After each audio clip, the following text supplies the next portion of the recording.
Welcome back, everybody, to the newest episode of All Things NBA from A to Z, presented by Ball is Life. I'm Chris Persianen here alongside Zach Noble.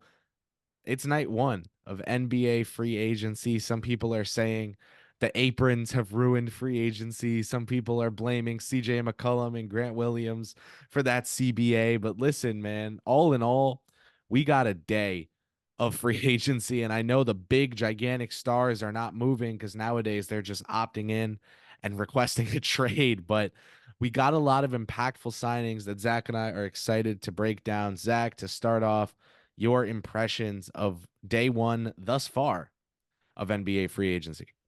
Man, I love the idea of people getting mad at Grant Williams and Chris Paul just because those guys are so petty, and I like seeing those guys angry in general. But with that said, I like the idea of moving free agency up to today. I mean, the 30th, versus it's usually a couple days later, and things um, usually tend to be really reliant on one or two players, and I think this is no different. And I think it's coming down to Paul George and Klay Thompson was where the dominoes start falling, and then fireworks from there, maybe like 4th of July, like it not always does, free agency and trades. But I think this year, instead of like fireworks of more signings, I think it's like trades coming out after that. Like, 'cause I think teams are wanting to get their teams scored away earlier, um, just because there is so much parity. And I think they know it takes more time to create and develop these teams.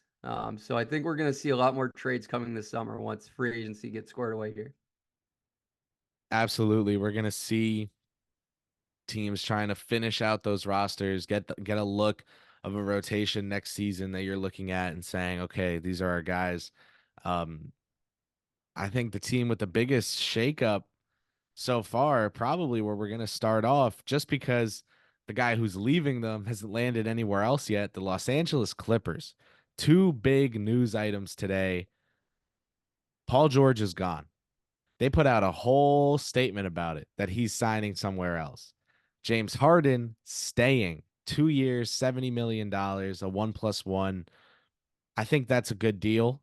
You got to pay that much for a star nowadays, and Harden, has his flashes up and down. I know you're a big guy when it comes to Harden, Zach, but you can admit too that he's had his inconsistencies, but what he will bring consistently is playmaking for others, even if the scoring isn't, 30 points a night anymore. Like that's not the role he's playing. That's not what he's being asked to do. So, um, what do you think about the Los Angeles Clippers making these two moves? One of them a non-move, and if I'm correct, I really think it's that they wouldn't offer Paul George a fourth year on that max deal. So I guess to start out, would you have done that? Would you have given PG a fourth year? And what do you think about keeping Harden and not George? So my take on this is probably going to change once free agency plays out. And I said this with the Clippers, like there's pieces out here that can make up for Paul George because on the surface, no, I do not want to give him a max for 4 years. I do not want to do that. I think he's good for about 2 more years like James Harden. And James Harden's taking a discount. Like this new cap, man, what's it, 40 million more? Like James Harden, I mean, in this new cap, I'd say is worth 40 to 45 for a 2 year deal. And I think he's still a floor raiser that he has been just because he's such a valuable point guard and he always makes other people around him better. Paul George is a ceiling raiser and he's always been that guy. So I do think James Harden, to me, is still the better player. He's still more valuable. But the difference is why Paul George is worth more to more teams is because the position he plays, and the fit and defensively, the 3 and D and Paul George. I mean, if you use him properly, doesn't need the ball as much as James Harden.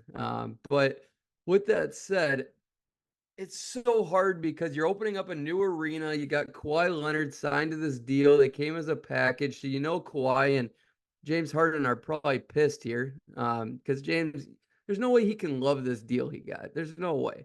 I mean, it's a great deal for the Clippers, in my opinion. It's a fine deal for Harden, not terrible, but you would think Harden wanted 3 or 4 years with that. Um, Obviously, especially the debacle he went through in Philly and all the money he's turned down over the last few years. But honestly, I hate that Kevin Porter Jr. is getting back into the league, but he's a great basketball player. He's very good, and that's all I'm gonna say. And I think he starts by making up for it. Them getting Mason Plumlee the hell out of here, and then allowing guys like Kai Jones, who I think has a lot of untapped potential that Harden can unlock too. And then the missing piece, if somehow they can get Klay Thompson at the right number, I think Klay Thompson's going to be incredibly cheap. This is my wildest take of free agency. I personally think the team that gets Klay Thompson is going to probably be in a better situation than the team that gets Paul George, unless that team is the Sixers and they get both of them, which Oh, sounds there's no crazy, way.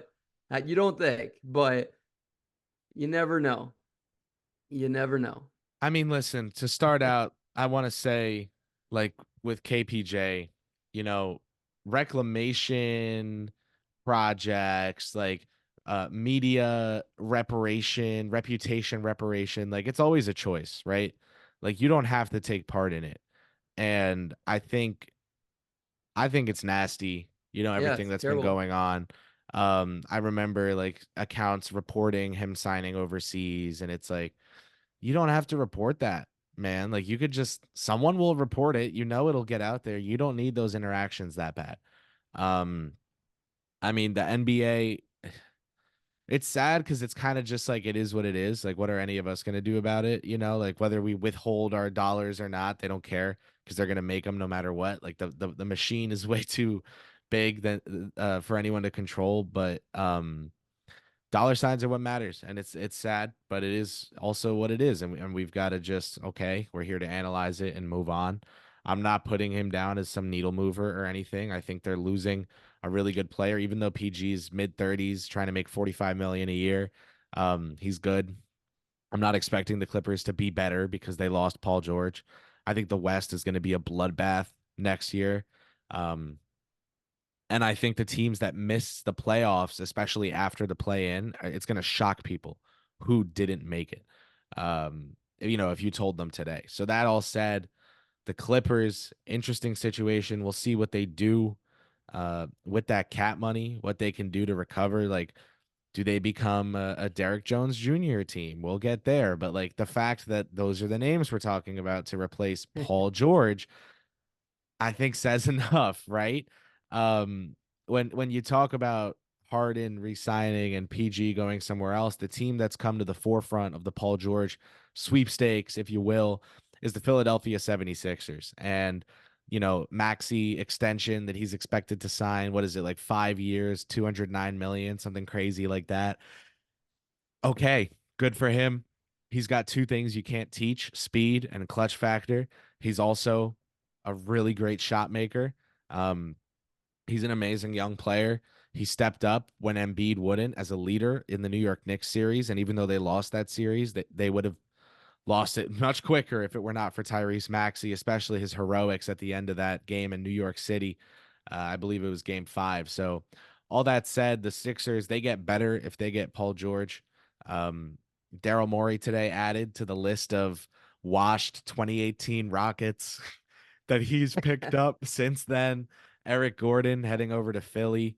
I like Not an EG. off season unless Morey gets a washed Gets a rocket. wash X Rocket. I like EG. I think he can still play. But the thing is this a D'Anthony Melton replacement? Because when Paul George comes, they have to let Melton go. And I that way prefer Melton. we know that's a downgrade, right? Yeah. So is it worth the upgrade of Harris to George? Probably, right? Probably it is. But Philadelphia has always been a team where it's like, oh, if everything goes right for them, they're going to be insanely good. And we've yet to see everything go right for them, right? The one year that Embiid is healthy come playoff time and Maxi's there and they've got good vets like Batum and they've got value signings like Oubre, Tobias Harris turns into like um tuna in a can, bro. Like I just like I don't know what to say about that playoff performance. So, Paul George, another huge if player. for the 76ers. He could turn in a top five season of his career in Philadelphia. You know, first comes the OKC near MVP year. Next up, some Clippers and Pacers years, and then that Philly year could be top five of his career. And come the playoffs, and Embiid goes down, and it's like, well, that was fun while it lasted. Sixers fans, like, again, an amazing move if Philly can land him, a good move if Philly can land him, and they will be one of the powers of the Eastern Conference. Boston, New York, Philadelphia, and if Cleveland extends Mitchell, they're right behind him. Right. But for me, it comes down to like this Philly team has so many ifs. Will they all have positive outcomes come playoff time? Yeah, real quickly, I would just say the team needs to be perfect from top to bottom with a guy like Paul George coming in because it's not that about his playoff mishaps. It's more about the games he's missed. He's only played more than 56 games one time since 2018, and then you factor Embiid in there as well. Sure, it's an upgrade over Tobias Harris, but Tobias was actually a really available a regular season player that put up decent regular season numbers. And in the playoffs, everybody likes to blame Tobias Harris, but when Embiid hasn't made a full healthy postseason his entire existence, I mean, I will always blame the stars first. Like, I'll get into that later, and take down his 33 points per game versus the Knicks, which is the most overrated stat line I've seen by a player. And I'm the biggest NB guy. I'm a KU guy. I love the guy. I want him to be great. This Paul George team isn't better if he goes to the Sixers, which we're all assuming so, even though I could see some team magically appeared like the Detroit Pistons. Just kidding. Um, this team isn't better than any Embiid era team. Like the Harden year, the Butler year, it's about equal to that, in my opinion, unless Tyrese Maxey takes some insane leap, which he could. But I would say the team right now with Paul George is going to be equal to the best of the best. So at the end of the day, it comes down to Embiid healthy, Paul George fully healthy. And then what's the bench look like? Andre Drummond, you're going to run circles celebrating that. An aging guy, yeah, that's probably an upgrade, but everybody was celebrating Mo Bamba last year too, and how'd that go? Paul Reed, you're jacked. He was finally getting minutes. How'd that go? You know, it's Hey, like hey, they man, were I like jacked about Nick Batum. They were jacked about Buddy Hield. Like, Batum was good for them. Well, Healed was a non-factor until he wasn't within right. that crazy They game get all six. these good names as role But players. They just but don't he turn out. but here's the thing. I like this signing in Drummond for them because Oh, I like them all, dude. you I you, like dra- all their role player you signings. drafted Dembona to be your third string center in case something goes wrong. I think that's a good signing. I think he'll bring energy, motor, rebounding, defense from day one. The thing for me is Drummond, like, yeah, sure, the defense isn't real. He's not a great defender or even a good one. You have arguably the best goddamn player in the world starting at center. You need, when things get serious, you need 10 minutes from Andre Drummond at absolute most. Who's complaining, man? I think that's a good signing for them. Drummond, 5 mil a Right. year. He can play. He can rebound. We know he can rebound the hell out of the ball. That's all he's got to do is just go out and rebound for that second unit, and that's it. So it's that simple to me. They're going to be a tough team. Um, could this be the year for Philadelphia? I don't know. They've got a lot of obstacles to overcome. The ones that they've brought over themselves, also the Celtics, the Knicks, the Western Conference. Like we'll see if this could be the year for them. It's going to be a. Everybody, Go ahead. yeah, everybody rushes to put Philly fans, anyways, I should say everybody, but Philly fans want to rush to put them the top of the East if they sign Paul George. I've seen that many places now. It doesn't even put them equal until I see them fully play this out a little bit. The Knicks and Celtics are still ahead of them, and Philly's a clear number three. Especially, I need to see it 20, 30, 40 games, and based on availability, yeah, the Knicks were able to get it done with so many guys injured. So many guys injured. And you bring in one of the most healthy players in the last however many years that's just all reliable, Mikal Bridges. Um, Yep. I mean, we'll see, man. Maybe I Philly lean that way. gets Marcus Morris to be a third stringer. Like If they they're get gonna. Marcus Morris, my whole thing changes. I'm all in. Huge I Marcus hate you. Morris guy. I hate you. All right. The Eastern Conference is going to be tough, Philadelphia included, but there's a team out there in the Eastern Conference that gave you that 2021 Knicks type season this year. Young, hungry team, defense first mentality, led by a power forward that can pass, shoot, and dribble. That's the Orlando Magic. Today they got better. They added Contavious Caldwell Pope on a 3-year, $66 million contract. My instant reaction is that's like an A-minus signing for them. I think KCP's been underrated since he was wearing purple and gold. Um, Listen, Franz and Paulo can both keep developing on the ball. The team is at their best when those two are making plays for everyone else, and their scoring is the reason that they're able to have that gravity to make plays for everyone else. Contavious Caldwell Pope is going to be there defending his ass off with Jalen Suggs, be there in the corners hitting open threes or even contested ones off dishes from Franz and Paulo. Like, I love this signing for them. I think it's a great move. I think it's not an over evaluation of where you're at. Like the Magic didn't look at this team and say, "Oh, we need to trade all our picks for some middling star." They said, "Listen, we're going to try to add Paul George in free agency. If we can't, we're going to go for Contavious Caldwell Pope and put the most money in front of him." That's a really smart move. This is a really great, really great, in my opinion, move for the Orlando Magic. And they just drafted Tristan Da Silva. We'll do a draft episode soon. Um, but Da Silva to me is someone that it can plug and play off the bench because he's old. He's older for a prospect, you know. So they're really building out this rotation, trying to upgrade here and there where they can. I love these moves for Orlando. I'm completely fine with that. Everything revolves around defense in Orlando, and it's not like they just went out and got Buddy Hield here to fill this spot because they were bottom three in 3-point shooting all year. Um, he brings so much defense as well, and that's what makes this as fun. This defense just keeps getting better and better, putting him in near. And I feel like he's a guy that is motivated. He's not just out to get the biggest paycheck, even though that's what I'm sure he got. He took the most money? I'd imagine that. No, I don't know for a But fact, it's not but like he went to the Washington Wizards, went back to the Wizards, right. you know, like sorry, Washington No, fans. it's a great point. I mean, it's not like he went to Detroit. They needed shooting too. They could use Hasn't he been on both of those teams before? That's yes. crazy. So he's been around the block. He knows what these organizations are like. So he probably understands the difference between winning and losing on a high level from a culture standpoint too. So I just the fact that he's still starting is awesome because there's a world where he could have been a really high paid six man or something. But yeah, I like the money too. The fact that it's a player option, I think that's what brought it down to a B plus for me versus an A plus.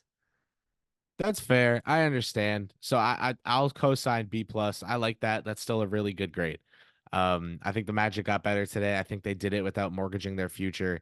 To me, that's enough to just look at it and be like, you gotta respect it because this is a team that can slowly crawl their way up to the top of the East. And if they rush their way there, would have a rude awakening coming for them in the form of the Celtics, Knicks, Cavaliers, and Sixers. So I really like the path they're taking. They're not rushing their way up, just working their way up with the talent they've got. I love it. Um, That takes him out of PG and Clay, you think, right? but I think, am I like an asshole for saying KCP is like probably better for a team today than Clay is, especially if that team has a 3 and a 4 that need the ball in their hand? Over PG, No, just maybe for Clay. the Just Clay. Clay. Clay doesn't need the damn ball. What are you talking about? I'm saying like the money. I think Clay's going to be less than KCP is my guess. Oh, That's okay. what's Then that's what's crazy. then I'll revise that if he Okay. really does end up getting less. I That's don't I why don't I'm think I so see high him on this getting Clay less. thing. But That's why I'm so high on it. I feel like I see Clay just couldn't play on that Warriors team. Like they replaced him mid-season, man. Like I don't know. I'm not saying he shouldn't be in the league. I'm just saying like, dude, I think we've got to be realistic about like name brand versus on court production here. The dude still Um, shot 38, yeah, 39% from he's good. three and averaged He's an 19. I he's an mean, amazing shooter. Can he it, defend it's anymore just he at became that level? Can he defend streaky and anymore at that level? No, not at the KCP no, level, but no. And Orlando but wouldn't that's need it. him to. But why not? They're not They need more actually elite. scoring, dude. They They need scoring. You're looking for elite from Franz. Franz disappeared sometimes in the You're right. playoffs. Like you're counting on that internal development. And obviously that's not a guarantee, but like Franz literally went invisible man in the playoffs at points. Or actually not invisible because the field goal percentage was so bad that I think they would have been better off if he was invisible. So I think you're counting on that internal development if you're Orlando. To me, it comes down to the defense, the defensive backcourt of Suggs and KCP. I think will make a lot of people understand this signing really, really quickly once they get on the court together. Yeah, Um, and it's why a lot like because their defense was so good, that's why a lot of people, like myself included, were so high on like Anthony Simons or Darius Garland going to Orlando at some point. but I think that's like a foul. In my opinion, that's like a fallacy where you're like, oh, that team had a good defense, so they can get a high usage guard who can't guard a lick like D'Lo or Simons. Like I think you end up seeing the struggles that causes once they do that. Speaking of the Eastern Conference, speaking of defense, speaking of counting on internal development, the Chicago Bulls gave Patrick Williams a 5-year, $90 million deal. My instant reaction was, who were they bidding against? Someone out there said their sources told them Charlotte was willing to offer a similar amount of money. Okay, let them do that. And then he's a restricted free agent. Just match it. Let Charlotte put that money out on a ship and send it off to sea and have to wait 7 business days for it to get back to them. Not only do you get to keep your guy, but you stop someone in your conference from being able to add anyone else. Let Charlotte make the offer. There's no like they were bidding against themselves, whether no matter whether Charlotte was interested or not. If Charlotte wanted to give him more money and they were like, "Oh, if we give you this much right now, so we don't have to match that," like I guess okay. I don't know. Like, what are we? I don't get the logic behind how they went about this signing. However, some people were really high on him coming out of the draft. I liked him a fair deal. Um, I think he has a lot of room to grow. There's a lot of meat left on that bone. But the Bulls aren't necessarily in a rush. They're no good. Uh, All right. what do So you I'm think glad you about this went signing? first. What I'm do you think glad you about went this first. signing?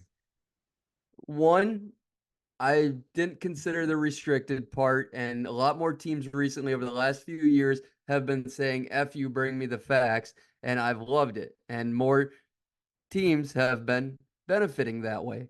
The Bulls aren't so dumb they wouldn't even consider that right now. So, yes, they should have done that. I agree. Charlotte, I'm glad they didn't because I actually like the path Charlotte's been on the last few years here.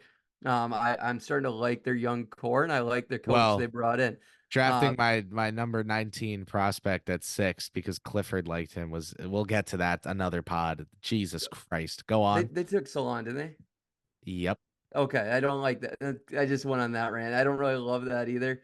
Yeah, Nope. so many other guys I could have taken. But anyways, I personally do like this deal minus the restricted part for Patrick Williams.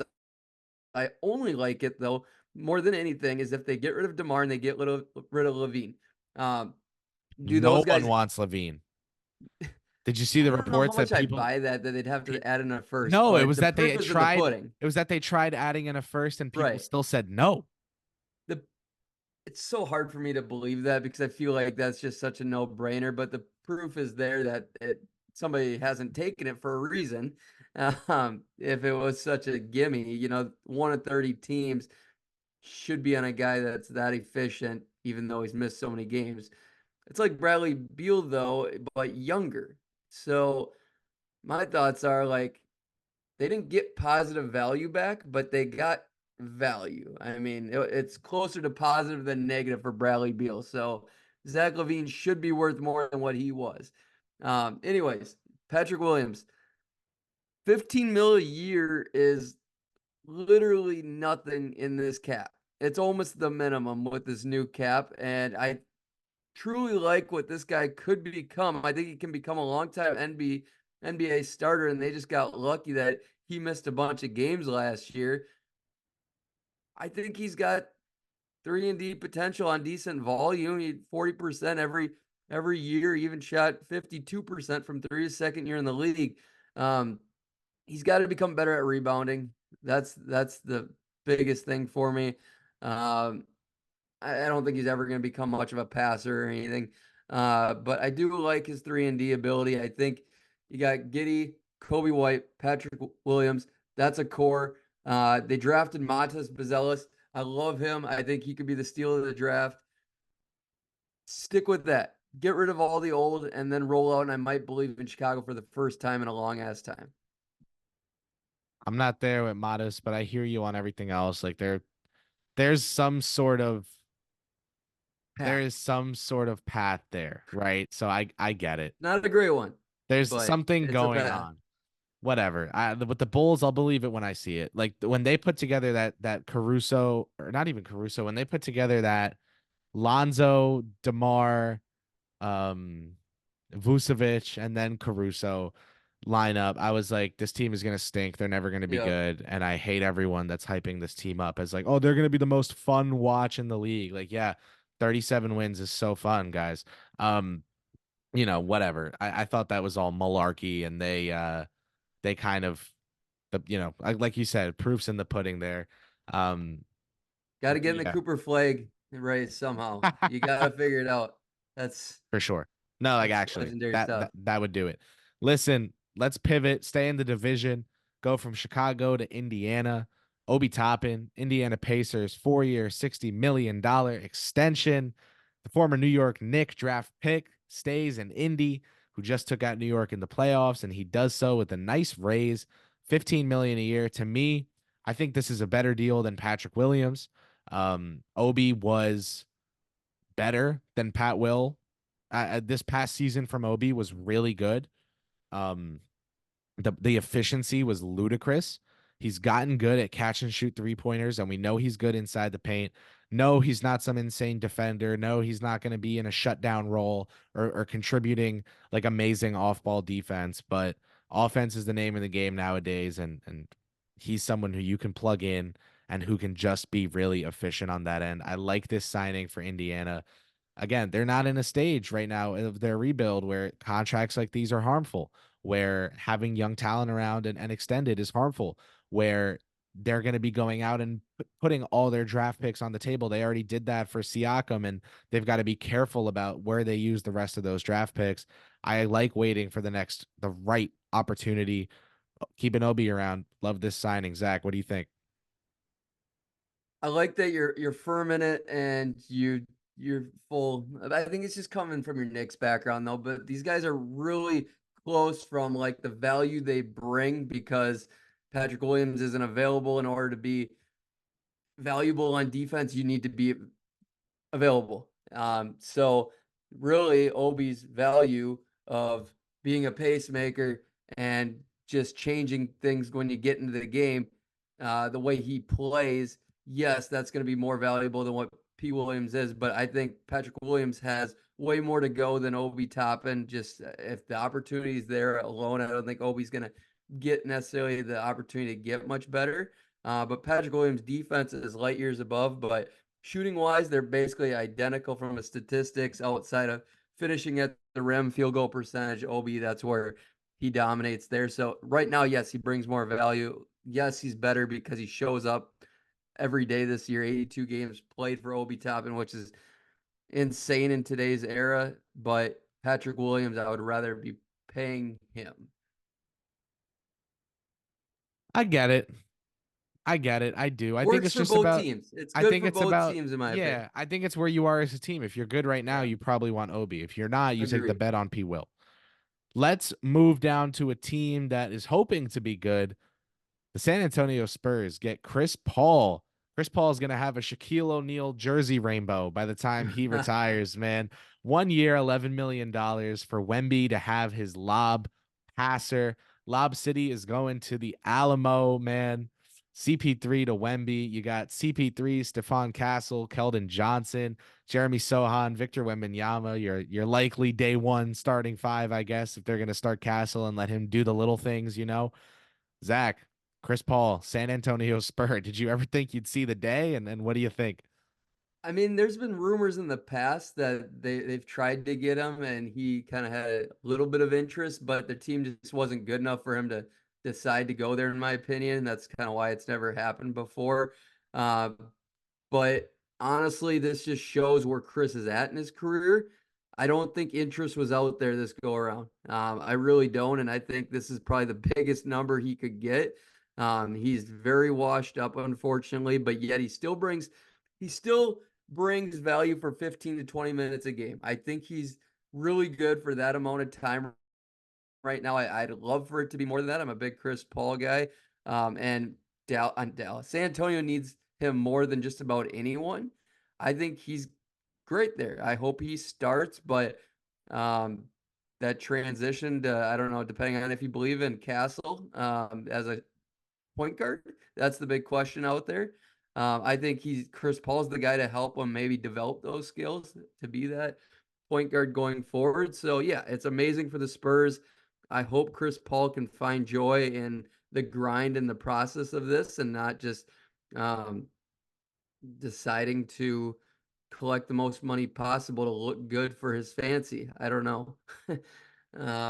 It's tough situation for him because he's got this year and one more year tops. I think he could be done after this year, in my opinion. I think we're getting down there, and it's just heartbreaking that Chris Paul's never going to get a title, but so many great players don't, and it is what it is.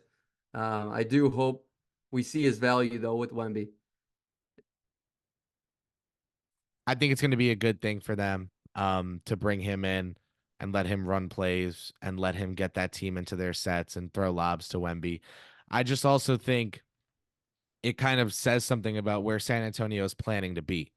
Like it doesn't seem like this is a team that thinks they're getting a year two leap out of Wemby that's going to propel them into contention, and I think that's good.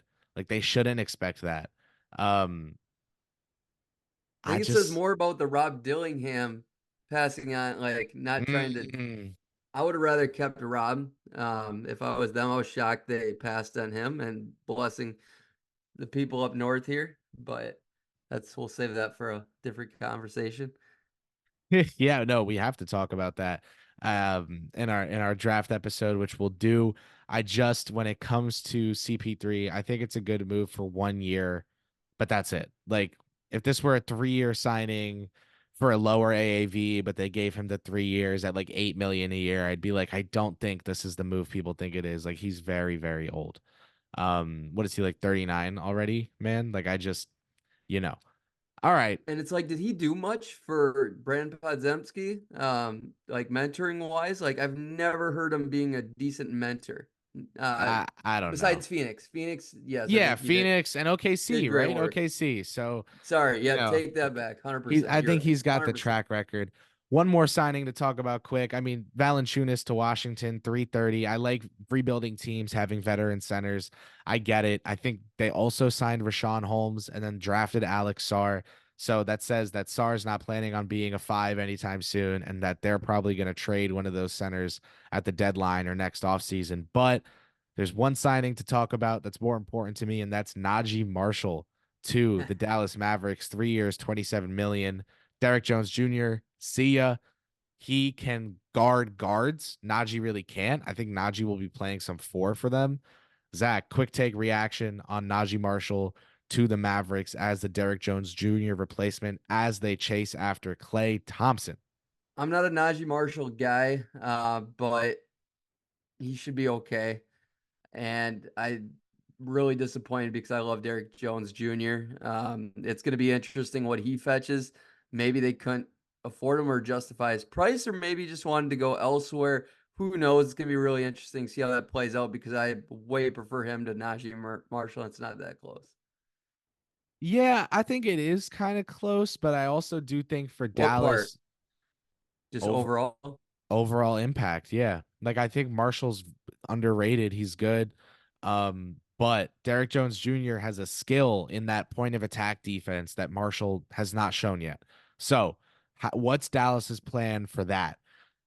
If they bring in Klay Thompson, that doesn't fix that either. You know what I mean? So it's going to be curious. I'm curious to see, rather. It's going to be interesting to see what Dallas does. Assume they get Klay, right? Like, who is guarding small, quick, scoring point guards? Who's guarding the Donovan Mitchell and Jalen Brunson and Darius Garland and Rob Dillinghams of the NBA, right? Like, I don't know. So we'll have to Yeah, see, they need but defense. that's it for us from now for night one, day one of NBA free agency 2024.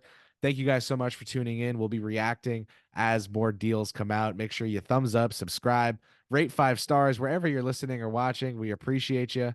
Have a good one. See you soon on All Things NBA.